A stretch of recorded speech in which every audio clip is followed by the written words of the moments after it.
J'ai eu une cliente aussi, tu vois, enfin, je sais pas si je vous en ai déjà parlé, pareil, elle est en aménorrhée, ça faisait plus de 6 mois qu'elle n'avait pas de cycle, qu'elle n'a pas d'ovulation et pas de saignement du tout, tu vois. Et là, dernièrement, donc, elle avait ovulation, donc là, ça recommençait à repartir, et puis là, elle venait de tomber, on va dire, dans un petit trou de vague, où elle commence à se questionner, à me dire, puis suite à l'annonce de tout ce qui se passe avec le Covid, le machin, et plus les catastrophes un peu naturelles qui se passent, et elle me pose la question de, putain, je suis pas bien émotionnellement, tout ça, je suis pas stable, est-ce que c'est l'extérieur, les nouvelles, l'énergie ambiante, ou est-ce que c'est mon cycle, ou est-ce que c'est moi? Et on a toujours ce rapport, est-ce que c'est moi, est-ce que c'est l'extérieur? Le truc, c'est qu'on ne pourra jamais, enfin pour moi, je vous expose ma vision des choses, c'est qu'il n'y a pas forcément un facteur, tu vois, une cause. Tout est en interrelation. Notre corps est en interrelation avec l'extérieur, et inversement.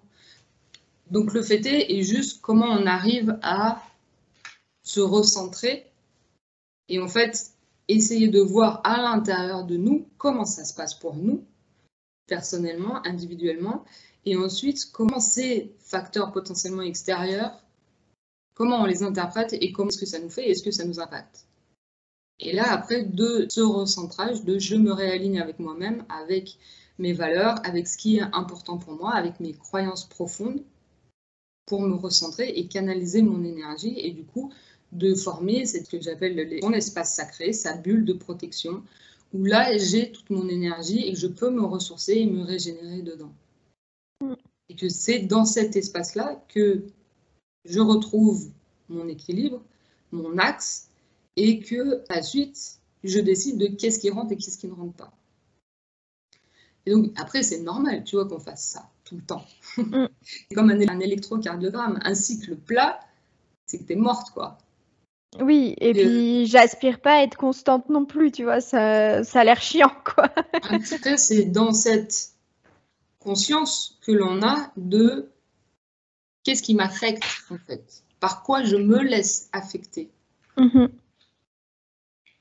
Et en fait, c'est porter de la conscience dessus et du coup, de reprendre ton rôle et de devenir actrice de toi-même et de tes émotions et de dire, mais en fait, ça fait pas partie de ce que je veux dans ma réalité, en fait.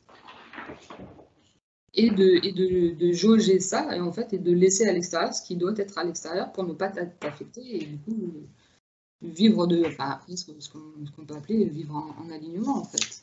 Comme moi j'ai compris aussi dans mon cheminement, c'est cette conscience intérieure, déjà de comprendre comment nous on fonctionne, de s'accepter tel que l'on est, tu vois, de mieux en mieux et de s'aimer avec toutes ces parts. Et ensuite, en fait, de voir, d'agrandir ta bulle, en fait, et de dire, tiens, après, tu as ta famille rapprochée, la famille un peu élargie, les amis, ton boulot, tu vois. Et puis, à un moment, tu passes à une échelle supérieure, tu vois. Où, tu peux prendre la France, l'Europe, le monde.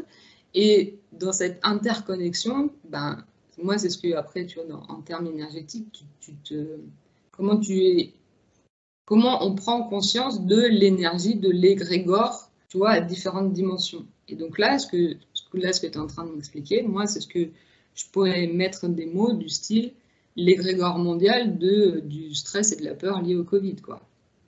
Et de tout ce que ça va avoir comme conséquence. Après, c'est quel est le laps de temps dans lequel tu te laisses affecter. Il y a aussi ça, en fait, plus on va mettre de la conscience vite et rapide dessus, et moins tu vas passer de temps, en fait.